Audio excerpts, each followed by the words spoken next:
It's a rivalry of mind and spirit as these 8 players cast their cards, dueling for control and the ultimate achievement in a sport of skill, strategy, and the luck of the draw at the Magic the Gathering World Championships.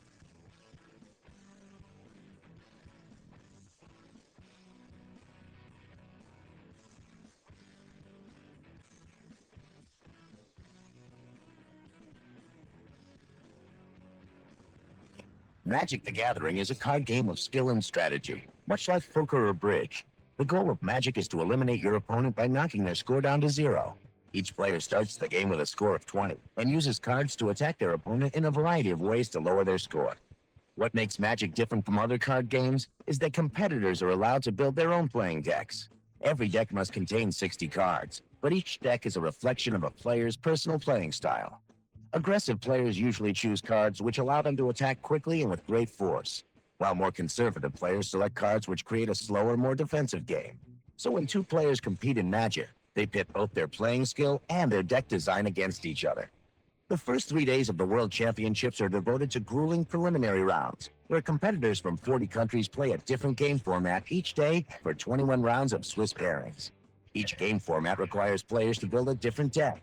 The top 8 ranked players advance to the finals, where they play in a single elimination bracket to determine the winner. The energy is high in Seattle, Washington for the World Championships. With $250,000 in prize money at stake, it'll take an artful master to capture the trophy. We've completed the preliminary rounds to get to the top 8. It's been 4 years since an American took the trophy at the World Championships, but with 7 Americans among the top 8, it seems the U.S. players are dominating this tournament just like they've done all year. We asked some of the top Pro Tour players to comment on why they've been so successful. Oh my God.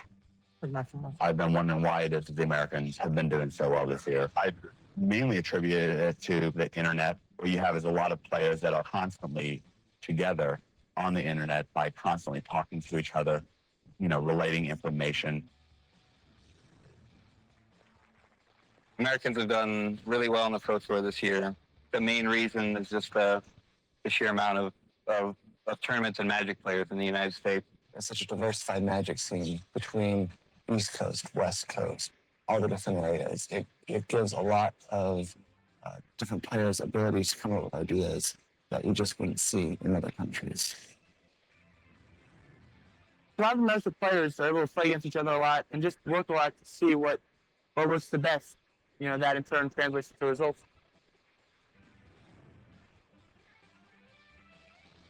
Coming up, spells, creatures, and cunning maneuvers at the quarterfinals of the 5th Annual Magic the Gathering World Championships. Welcome back to Magic the Gathering. Card selection is an important element in this game. Let's get a handle on what the players call their deck strategy. Although there are thousands of Magic cards and numerous deck types for players to compete with, only a few decks are used at any one tournament. This is the result of competitors playtesting and sharing results over the internet to determine which decks will be best suited for a particular event. This process is known as the metagame. The metagame leading up to the Worlds resulted in 2 main decks, Sly and Recurring Nightmare. Sly is a red deck built around the principle of speed. Sly's strategy is to strike early and often with a combination of small creature and spell cards in an attempt to inflict damage quickly. Early game, a player casts many small creatures and spells, such as Mog Fanatic, Jackal Pup, and Shock. During the middle game, the player turns to non-creature cards, like Cursed Scroll, capable of direct damage. If forced into a longer game, the player can still use a spell like Hammer of Bogarden to eke out a win. In contrast, Recurring Nightmare is mainly a black and green deck that is designed for control. It uses a combination of creature and spell cards to build a strong defense until it can take control of the game. Early on, a player tries to slow the game by using creatures like Spike Feeder and spells such as Survival of the Fittest.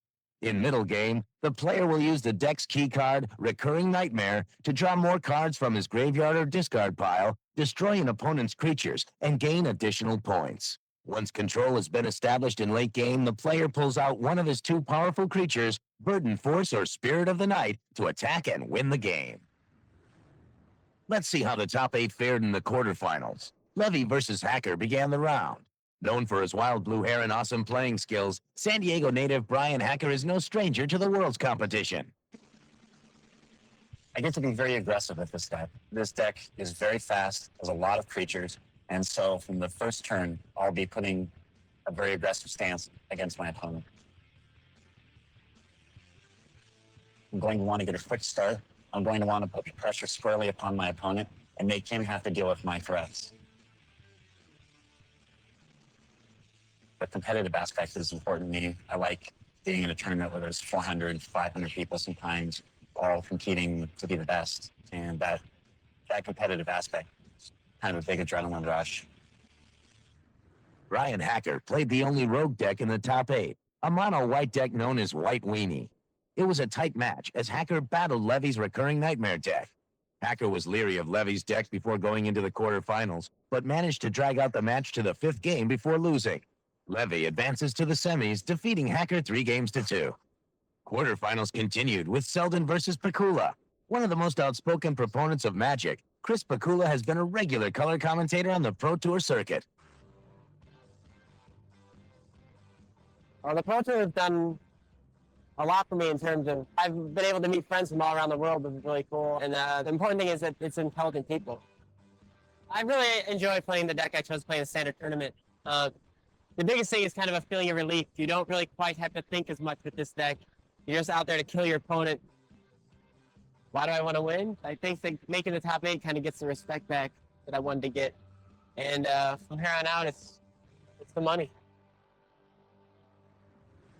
This round consisted of 4 games, all involving the quick mono-red slide deck against the slow-controlling recurring Nightmare deck. Chris Finkele showed great skill with Sly, winning the first game, but was never able to repeat that performance. Selden did an outstanding job of stalling and gaining points and went on to defeat Finkele 3-1. If you're wondering what's behind that poker face, Jon Finkel gave us some insight. Psychology is really important because my opponent has to make decisions based upon an unknown, what I have in my hand. If I tell them to make the wrong decision at the wrong time, and that'll give me a chance to win. We'll be right back. You're looking at historic Pike Place Market, a landmark here in Seattle, the site of the Magic 1998 World Championships. In other top 8 quarterfinal action, it was Scott Johns versus Ben Rubin. Holding a degree in music from California State University, Scott Johns came to the Worlds with an optimistic attitude. I think Magic has a worldwide appeal because it's always different. Every time you play, it's a completely new game. You never know what's going to come out of it. It keeps you always playing to see what's new. I describe my playing style as flexible. I tend to do well with aggressive decks, but if there's an environment where I think a slower deck will do well, I'll play it. Magic has done a lot of things for me personally. They basically paid for a college and helped me get a car, and that's been really great. But on top of that, I've made great friends. I've gotten to travel all over the world, and I've had so much fun playing the game. This was the second time we saw Sly battle recurring Nightmare. But this time, Ben Rubin's Sly deck's quick offense proved too much for Scott Johns' recurring Nightmare to deal with, as Rubin advances to the semifinals. Which brings us to our last quarterfinals match, Jon Finkel against Alan Comer. Comer is highly regarded in the playing community for his deck designs, and Finkel is 1998's Pro Tour Player of the Year.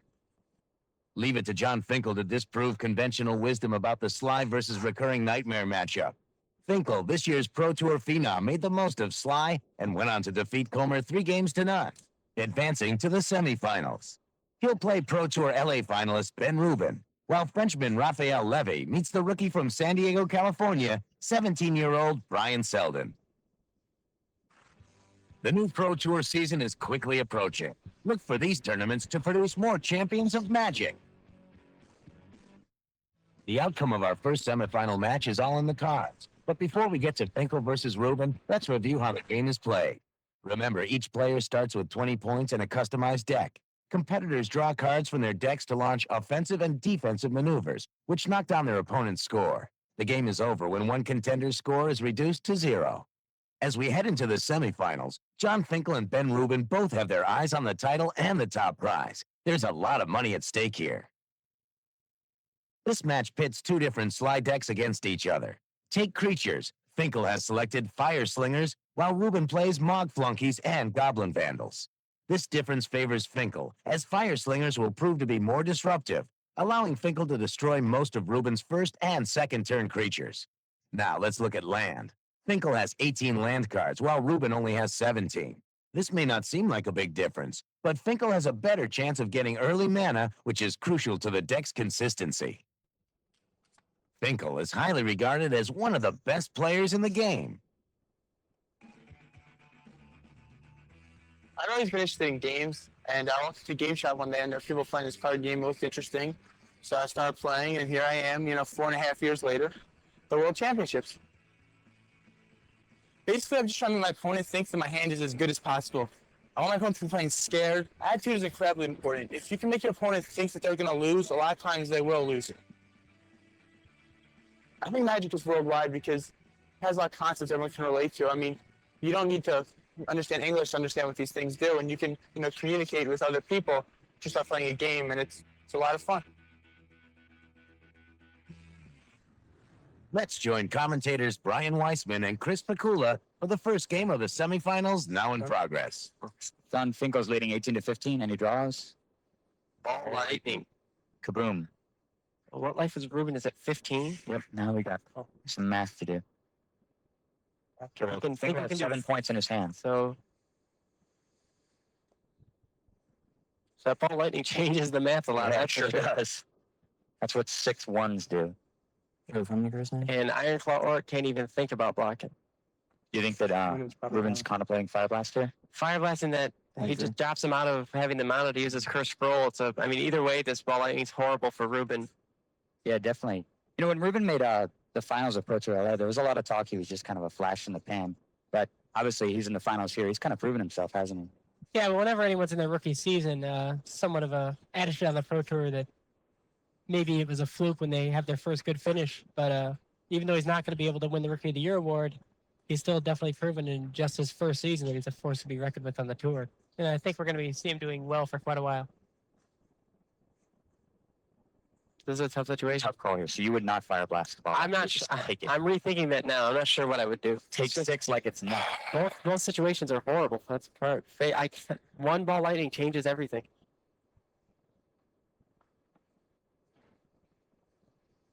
Takes a hit from the ball lightning. That's sure to lose the game. Just because of how much burn is in Finkele's hand. Well, Finkele's at 18. Rubin can untap. Tie for 4-14. Scrolled over Fire Blast, puts Finkele at 4. If Finkele hammers here, wow, he is Fire Blast. And he does Fire Blast the ball lightning. And that's Playing it really carefully, just betting on the orcs to do the job. Well, now the orcs are dead. Well, one die. I don't know.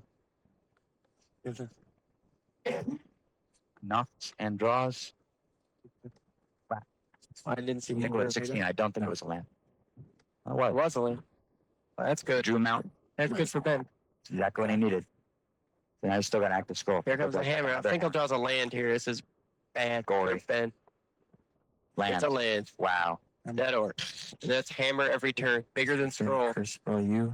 Any Fire Blast? Sure. Now it's a race that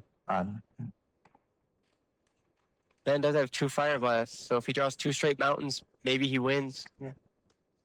If not, he's taking more damage. If not, if he starts missing scroll turns, that's really bad. Oh, Wasteland. Wasteland's not a good draw Oh, no. here either. All right, Finkele goes to town now. Boom, boom. Was another mountain. Brunch. Now, he might hold this mount to scare Ben. He doesn't. Nah. Rubin goes to 12. Scroll you. Fire Blast. Rubin scrolls Finkele down to 12. Wow, what a race here. Yeah. A gnome could change the math. Yeah, it sure could. Mountain. So Rubin needs one more mountain to really be happy, so that he can know he can end with a double Fire Blast. Finkele draws hammer again. Fire Slinger. Well, Fire Slinger is not a great draw, but I'm sure John will find something good to do with it. I attribute my success in Magic to a lot of playing, basically. I spend a lot of time thinking about the game, thinking about the upcoming major event, and play testing decks and ideas until I find something that seems to work incredibly well in that format. And then I play it and hope to minimize luck as much as I can. Finkel hammers. Situation is so tense. One more mountain and Rubin wins. Says Crystal Union Right now, in fact. Yep. Will he scroll during upkeep? I would imagine. Finkel goes to 10. All right. If Rubin draws a mountain right now, he wins the match. Finkel's got his toes crossed under the table. And it's a Ball lightning. Oh my. Finkel can fire blast it though. That's not good for John. No, it's not good. He can't cast hammer. He only has one extra land right now. He won't be able to, unless he draws him out, he can't cast hammer. Wow, this is so close. Well, Finkel could draw a fire blast next turn. Jon Finkel already has won a lot of money this weekend, being on the winning U.S. national team, and now making the top 4. So I'm sure he wants to win a little bit more, but Rubin might end his dreams here. Finkel's also far and away the Pro Tour player of the year. Yeah, he is This is a giant volume of points. close to 100, in fact. Here's the ball lightning. And I don't think Finkel needs to even think about this. He's been watching no roll with fire blast all No day. question that this ball lightning is going away. You know what? He's only one mountain away from being able to return hammer again and still scroll with it. Right, I said if he draws a mountain, everything's fine. If he doesn't draw a mountain. Wouldn't say fine. Well, it's not fine, but things are very. Draw a mountain. Mountain. There it is. Boom. God, There's the amazing. hammer. And all right, this is it. If Rubin does not draw a mountain, He's still alive. Finkel doesn't have the fire blast anymore. oh, you're right. Rubin draws. Don't see it. Is that ball lightning? Oh, my! Deficit. Wham. Ben Rubin has defeated Jon Finkel. Jon Finkel goes down 3 games to 1. So Ben Rubin advances to the finals. Wow. Ben Rubin, a finalist in Pro Tour Los Angeles, will go on to play the winner of the Selden-Levy matchup. Though Jon Finkel didn't make it to the finals, he leads the Pro Tour with nearly $85,000 in winnings. More semifinals action when we return.